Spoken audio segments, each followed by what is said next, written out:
मुझे जो बदलाव दिखा वो तो एयरपोर्ट में दिखा, लेकिन इस बार मैंने देखा एयरपोर्ट काफ़ी बड़ा हो गया है, डेवलपमेंट तो हो रहा है। और प्लस जब मैं वापस आ रही थी दिल्ली, तो फ्रैंकली बताऊं, मैं जो वहाँ डिपार्चर था वो मैं पहचान नहीं पाई। मुझे लगा मैं कहीं और आ गई हूँ, क्योंकि वो लुक सारा चेंज हो गया है। बीपीएससी एग्ज़ाम बहुत रेगुलर हो गया है, तो एक बच्चों में मोटिवेशन भी रहता है कि पढ़ेंगे तो कोई सरकारी नौकरी लग जाएगी। तो ये दो डेवलपमेंट तो मुझे अच्छा दिखा। इस बार लेकिन आप बिहार गई थी खास मकसद के साथ गई थी और उसके बाद आप वायरल हो गई नीतू मैम। ऐसे आपके हर बयान वायरल हो जाते हैं।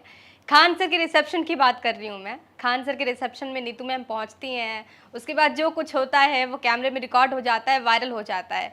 कैसा अनुभव था वहाँ पर आपका?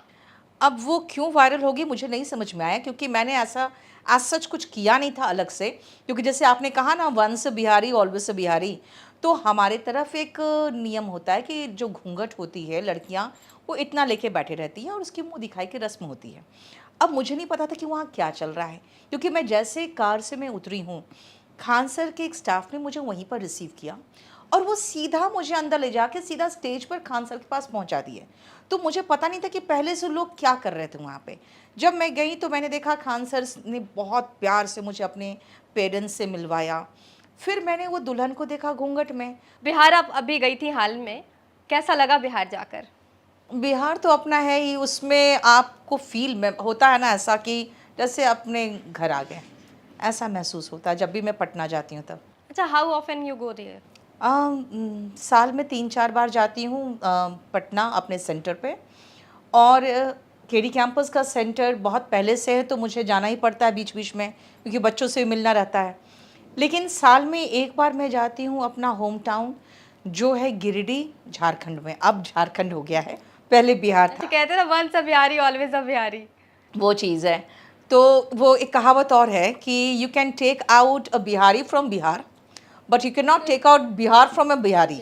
तो वो मेरे साथ वही प्रॉब्लम है। मैं जाती हूँ अपने फादर की बरसी में, 1 नवंबर को हर साल जाती हूँ गिरिडीह। तो अभी आप जब गए थे बिहार, तो क्या बदलाव हुआ? बिहार बदल रहा है? बिहार में मुझे जो बदलाव दिखा वो तो एयरपोर्ट में दिखा, क्योंकि पहले छोटा सा एयरपोर्ट था, ज़्यादा चलना नहीं पड़ता, तो मैं बड़ी खुश रहती थी कि छोटा सा एयरपोर्ट है, पहुँचते साथ उतरो और बाहर निकल जाओ। लेकिन इस बार मैंने देखा एयरपोर्ट काफ़ी बड़ा हो गया है, डेवलपमेंट तो हो रहा है। और प्लस जब मैं वापस आ रही थी दिल्ली, तो फ्रैंकली बताऊं, मैं जो वहाँ डिपार्चर था वो मैं पहचान नहीं पाई। मुझे लगा मैं कहीं और आ गई हूँ, क्योंकि वो लुक सारा चेंज हो गया है।